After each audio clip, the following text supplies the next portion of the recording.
এই যে বাঁধ কেটে দিল, কোনো রকম সতর্কীকরণ, কোনো রকম ইনফরমেশন আমাদেরকে দেয় নাই। কিন্তু এটা আমাদের প্রতিবেশী দেশ, তাদের স্বার্থেই তারা করেছে, তারা আমাদের স্বার্থের কথা বিবেচনা করেনি।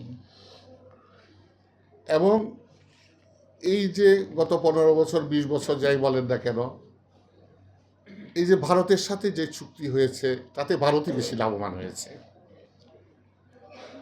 আমরা তেমন কিছু পেয়েছি বলে মনে হয় না, এবং চুক্তিগুলো আপনার সেই জনসমক্ষে প্রকাশ করেনি আর কি।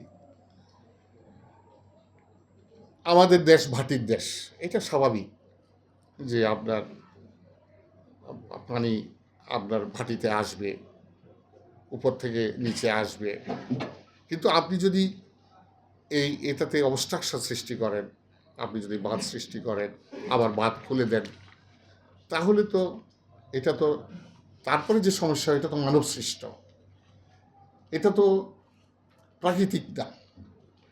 তো এই মানব সৃষ্ট সমস্যা এবারও এটা হয়েছে এবং ভয়াবহ রূপ ধারণ করেছে। এটা অবশ্যই একটা স্থানীয়ভাবে ফেনীবাসী আক্রান্ত হয়েছে, কিন্তু এটা কিন্তু আপনার জাতীয় সমস্যা। আমি মনে করি এটা জাতীয়ভাবে এটা সমাধান করতে হবে।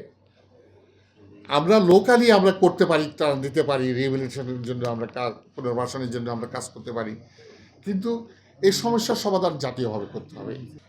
আপনাদের যদি মনে থাকে, আমি শুধু স্মরণ করিয়ে দিতে চাই যে স্বৈরশাসক বাংলাদেশে গত 16 বছর রাজত্ব করেছে, তারও পতনের 3 সপ্তাহ আগে দম্ভ করে বলেছিল হাসিনা পালায় না।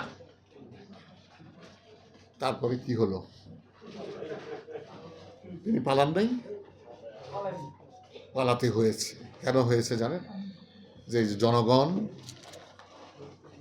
জনগণ এবং এই জনমত হিমালয় পর্বতের চেয়েও শক্তিশালী। এই যে জনগণের অভ্যুত্থান, ছাত্র জনতার যে অভ্যুত্থান, যে বিপ্লব, যাকে আমি বলি রেনেসা বা পুনর্জাগরণ, তার ফলে মানুষের যে ক্ষোভ, যে দুঃখ, যে বেদনা, যে লাঞ্ছনা, তার যে বহিঃপ্রকাশ, তাতে করে আপনার আজকের এই পরিবর্তন।